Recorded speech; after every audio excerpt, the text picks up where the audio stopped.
گاو یهو زد به ماشین. زد. دیدید این صحنه رو می‌خواستم ببینید که گاو اصلا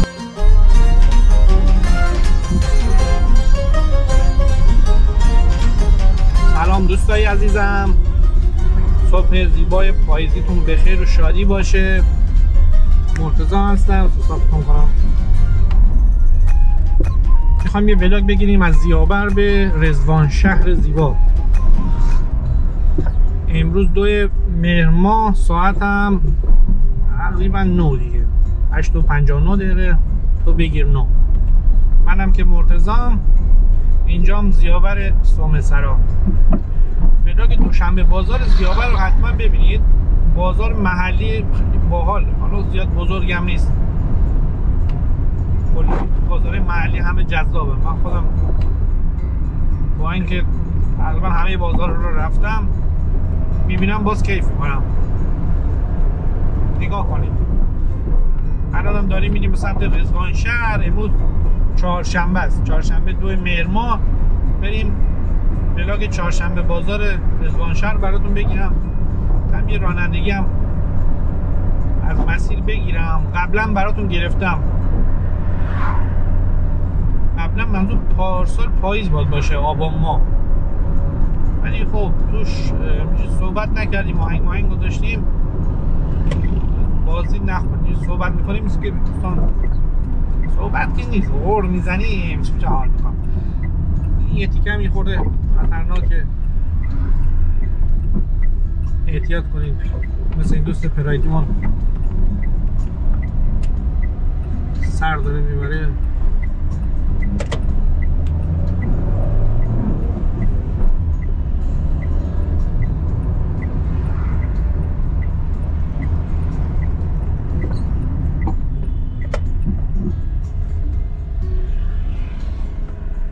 اینجا الان یه سرا هست، دکل مخابرات آنتن باز بشه، دوربین ترافیکی. اینو می‌بینی آبکنار رو بند انزلی.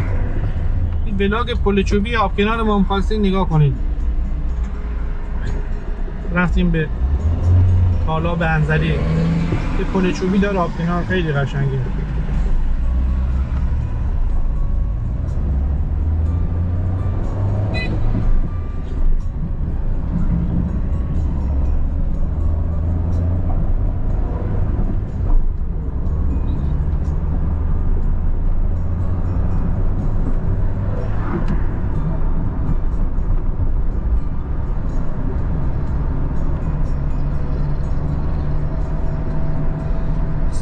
سر پیچ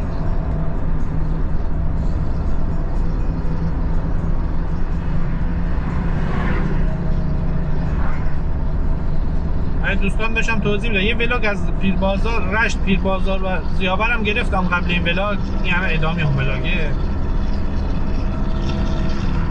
زیابر به خاطر خاک آبرفتی که داره، محصولات کشاورزی توش خوب در میاد.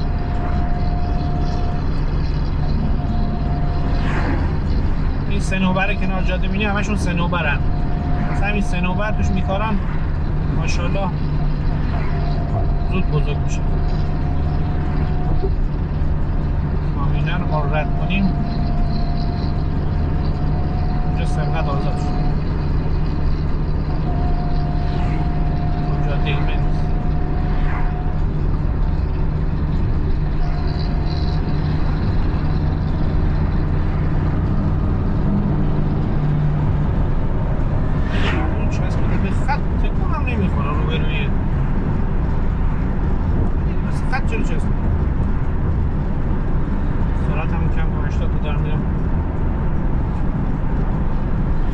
زیابر جز سومسرا، رضوان شهر هم که خودش یه شهرستان جداییه. بعد جالب اینه که من نمی‌دونستم خونه یه روستاه، میگم یه شهر جداییه. جاده بلال میکشن، سر صبحی بلال میخورن.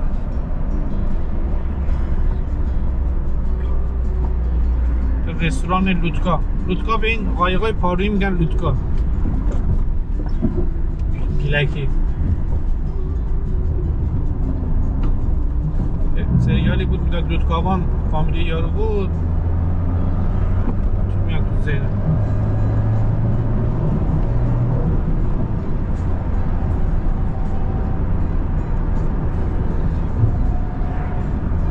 جاده خلخال به پونه رو کنم ولاگشو دیدین، ندیدین نگاه کنین، خیلی جادهش قشنگی، خطرناکی هست، خطرناک بودم و قشنگ بودم فهم. 24 مرداد ما امسال رفتیم، یخ، سرد، مه، جاتون خالی، کباب، اصلا عالی بود. ولاگش حتما ببینید، یادم باشه لینکشو براتون میذارم تو پلیلیست شهر رضوان شهر هم باید باش.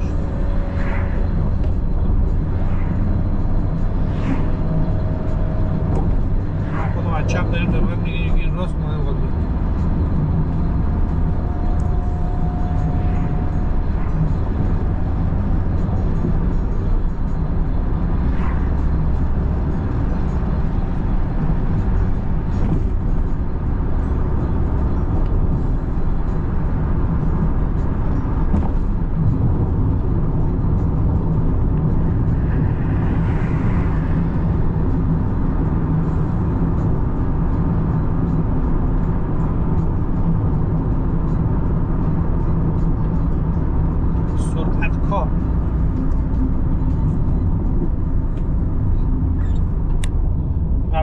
کاهنده سرعت، تو کاهنده سرعت رو بخونی سوار سرعتگیر شده. سرعتگیر این محور اصلی وصل شدن مرکز به شرق، به غرب، پاسدارا و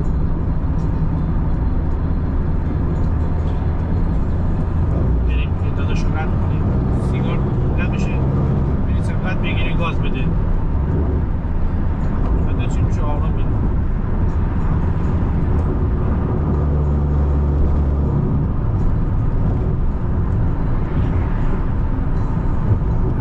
مزرعه های زیبای صنوبر رو میبینید.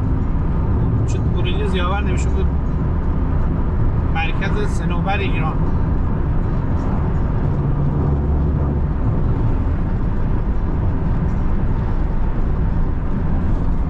برنج به خاطر زحمتی که داره اینو برنج بوده، شالیزار بوده اکثرا، همه نه خوش کردن. هر 4-5 سال صنوبر رو میفروشی، قطع میکنین، دوباره اون ریشش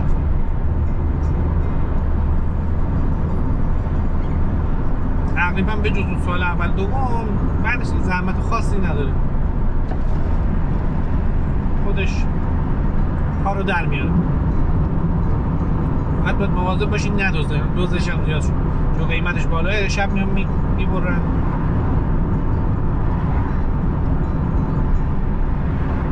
صبح بلند شدی صنوبرات نیست. ما رفتیم رامکو فیلم بگیریم، پارسال نه 2 سال پیش بود، رامکو فیلم بگیریم، داشتیم اونجا جلوی خونه یارو انار بود، انارتاش اونجا خیلی داره، ولاگش نگاه کنین مشخص. یه صابخونه اومد بیرون، ما گفت نکن اینا، گفتم چی راجی؟ انارا رو، نه انار گفتم چیکار کنم؟ گفت نه این مسافران میان میکنن. نه حالا ما مسافر نیستیم، انارتاش مگه چقدر قیمت داره؟ موقع کلید 4-5 تومن بود.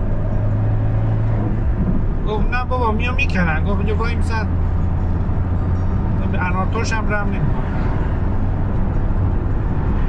این چند روز پیش کلید دیدم مسافران ریختن، شهر سوار بود تو نگاوان، دارن کیوی کالو میکنن.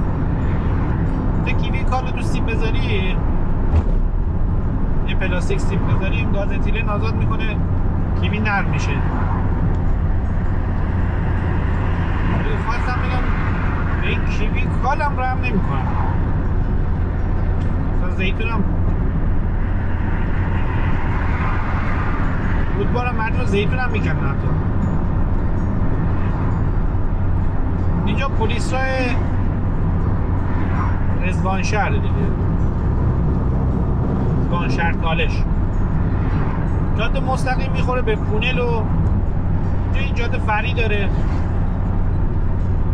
گاو یا 2 تا گاو چند تا هست. گاو دیدین سرعتتون رو کم کنین، چون میبینید گاو یهو زد به ماشین. زد. دیدید این صحنه رو میخواستم شما ببینید که گاو اصلا خیلی گاوه، ماشین یارو رو داغون کرد. حتما یک بخشش رفته توی. سعی نکنید بوق بزنین، چراغ بزنین، قشنگ سرعتتون رو کم کنید. اونو بنده خدا باز خوبه چپت نکنید.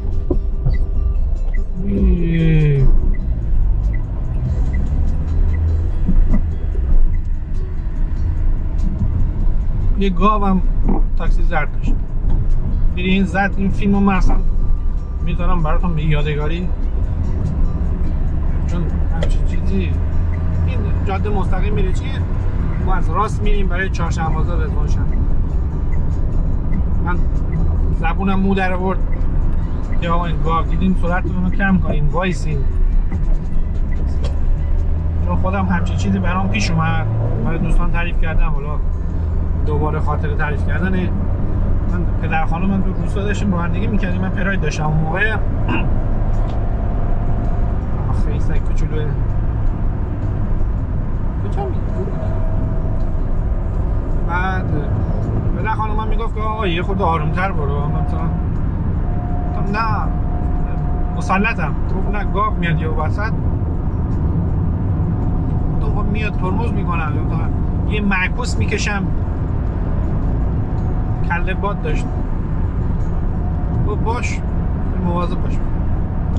هیچی آقا ما داشتیم میبار تو روستا میرفتیم، بعد روستایی داشتیم میرفتیم یهو گاو اومد وسط وایساد.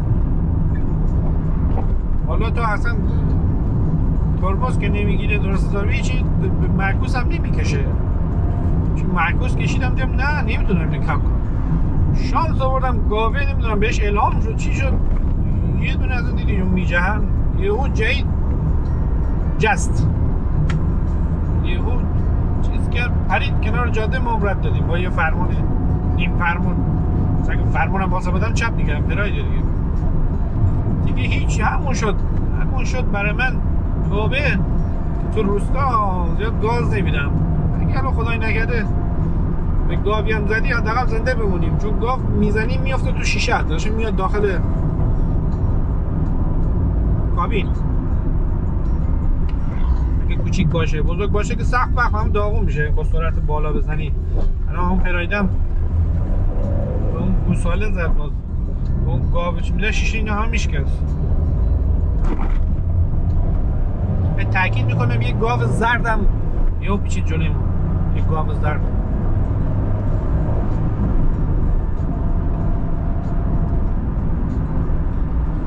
این سگم هست. اونو میگن سگ جون سگم خیلی سفته. حالا غیر این که بنده خدا گناه داره، حیوان حالیش نیست. من خودم بزنم بهش تا چند روز فکرم درگیر سگه چی شد. سگه زنده موند. چرا من زدم سگه؟ چرا اینجوری شد؟ ماشینت هم داغون میشه.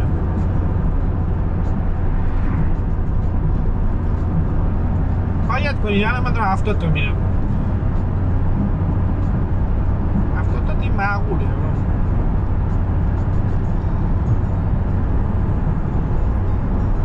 سر که نیمه.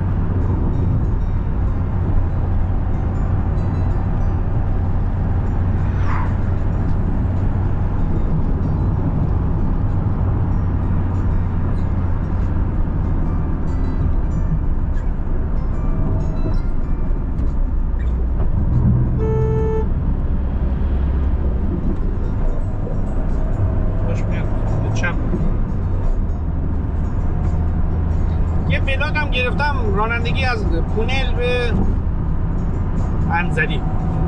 بلاگ شلون نذاشتم. یه سری بلاگا اومد تو اولویت. بلاگ رانندگی من زیاد ویو نمیخوره. الان همین بهتری کنه 1000 تا ویو میخوره. ناراحت هم نیستیم.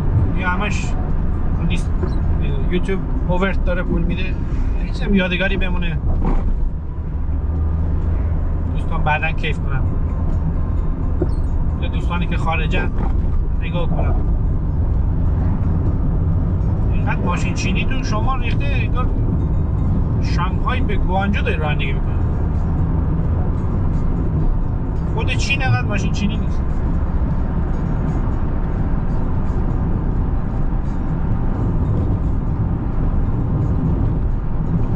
خیلی باشه برای همه باشه. این یارو یه ماشین فروش از تو رشت، تو این ولاگ گفتم، یه ولاگ قبلی گفتم نمایشگاه ماشین داره، رشتی صحبت میکنه، اول اینجا براش همش همینه، به رشتی هم میگه. خیلی بابون همه رو بابون. من یه فکر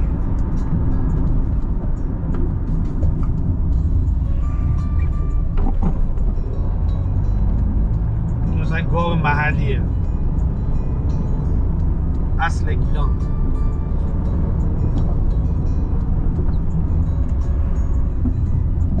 مدارس هم که باز شده، جای مدرسه بود من یادمه. آره اینجا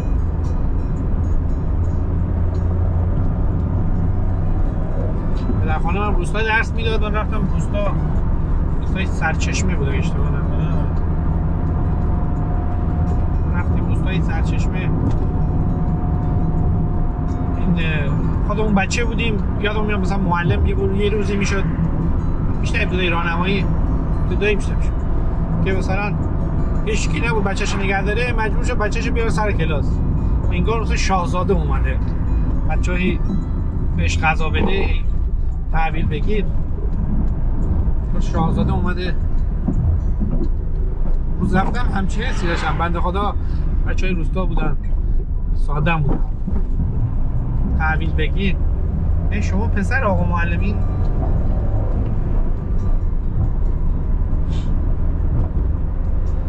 این بود دیگه. یارو مثلا به ما میگفتن برو از دفتر گچ بیار، دفتر گچ انگار مثلا مأموریت سری ما دادن. از کلاس تا خود دفتر اسب میدویدیم، اسب تو چند ثانیه. بعد که یاد گرفته بودیم دبیرستان میرفتیم دستشویی آب میخوردیم، یه خورده میچرخیدیم، دیر میرفتیم، گفتیم آیه چیز نبود، به مدیر نبود، یه خورده کلاس لفت.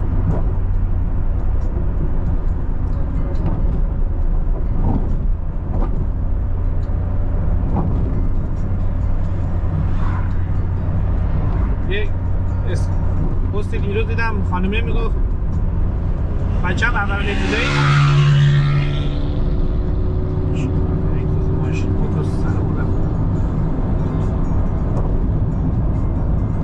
میگفت که دخترم اول ابتدایی بود، پسرم اول ابتدایی بود، اولین روز بردیم رفتیم مدرسه پارسال. همه گریه میکردن، بچه من گریه میکرد. گفت مادر سال میگه چیکار کردی اینو؟ حالا من گفتم من ژست گرفته بودم توضیح میدادم که این کارو کرد، اونا بچه‌م گریه نمیکنه. اینا هیچ دیگه دومین روز رو بچه‌م بیدار کردیم، پاشو برو مدرسه. گفت مدرسه مگه دیروز تمام نشد؟ گفت حالا من با این غم چیکار کنم؟ یابانه شانتالیزه بخش رضوان شهر، شبیه آقایی بود توی خنده بازار، اسمشو نمیدونم، چیز انجام میداد، آشپزی بهونه بود.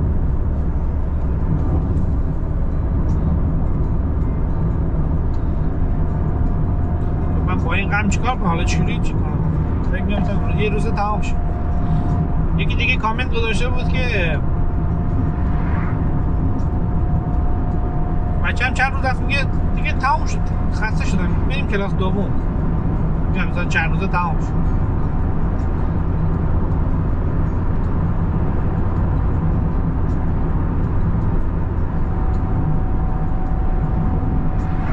یکی دیگه پست گذاشته بود که درسته هفت صبح بیدار نمیشم برم مدرسه، یه عوض 6:30 باید بیدار شم برم سر کار. تازه با این فرق که 3 ماه تابستون و عید و اینا باز بود برم سر کار، تعطیل نیست.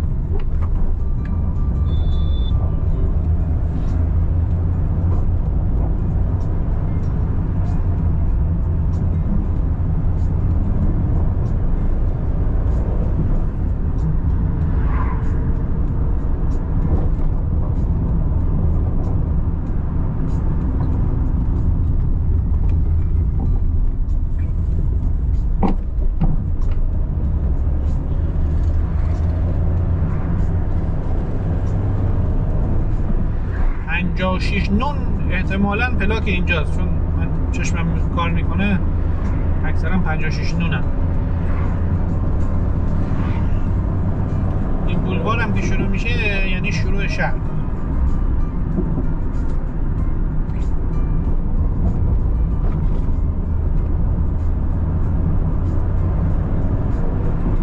خود شهرش به نظرم زیاد بزرگ نیست، اندازه سیاکل بودش. شهرستانش فکر کنم بزرگه، چون اون خونه خیلی وسعت داره خودش.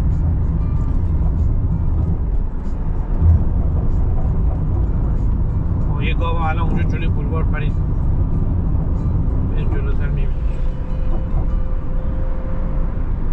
اینا میبینید گاوه داره میره افتاده تو اون لاین، یه علف هم تو دهنش بود.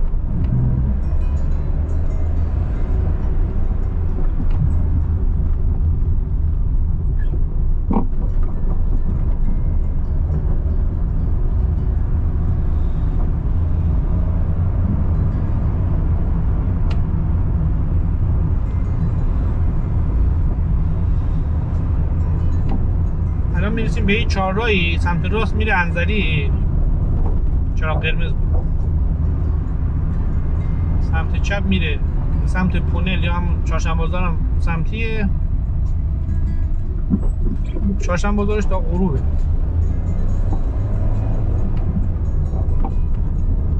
من چون تایمم یه جوری صبح میام ولاگو بگیرم، اکثرا عصرا نمیدارم. بعد خب یه صبح اینه که هم مردم یه خورده اعصاب دارن، خلوت‌تره، میتونی جنسا بگیری. عصرا شلوغ میشه و پسکله مردم بگیری. بعد محلی ها معمولا صبح تا ظهر تمام میکنن میرن، جنس های محلی و روستایی. هر جو حساب میکنی صبح جوش مناسب تره. نه اون چراغ قرمزی که گفتم.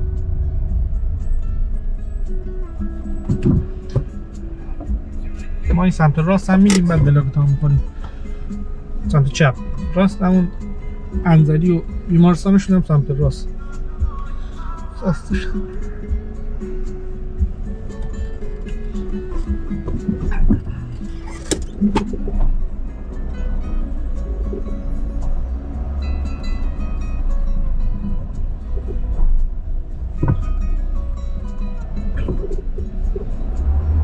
زده بودو پرید اومد پرایدی من چی ترمز گرفت.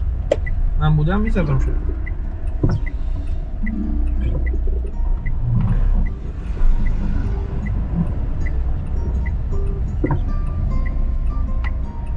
چرا قرمز کجا میره؟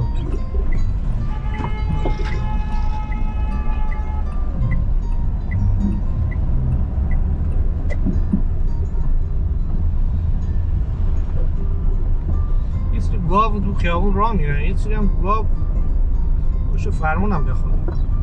حیف گاو.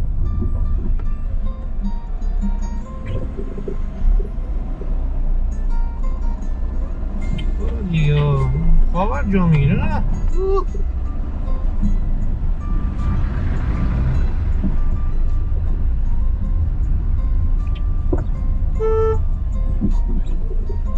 گرفتارشون سرزون.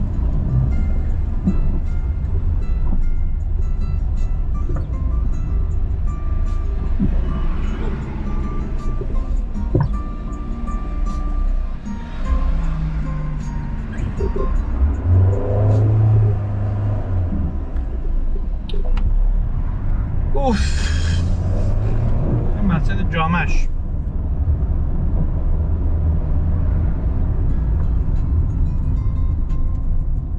این کجا میاد؟ اون کجا میره؟ اینجوریه.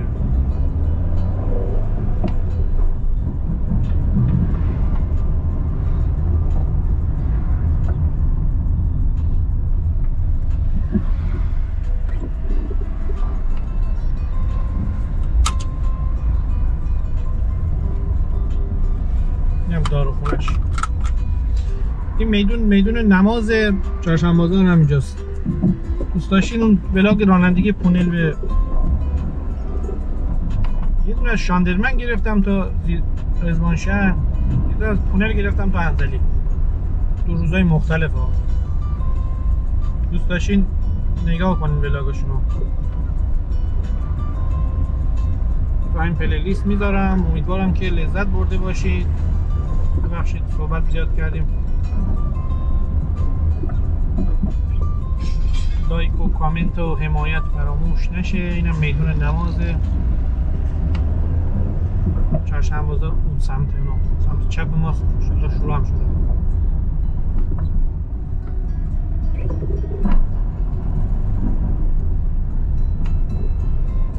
یا همه راهنما میزن چون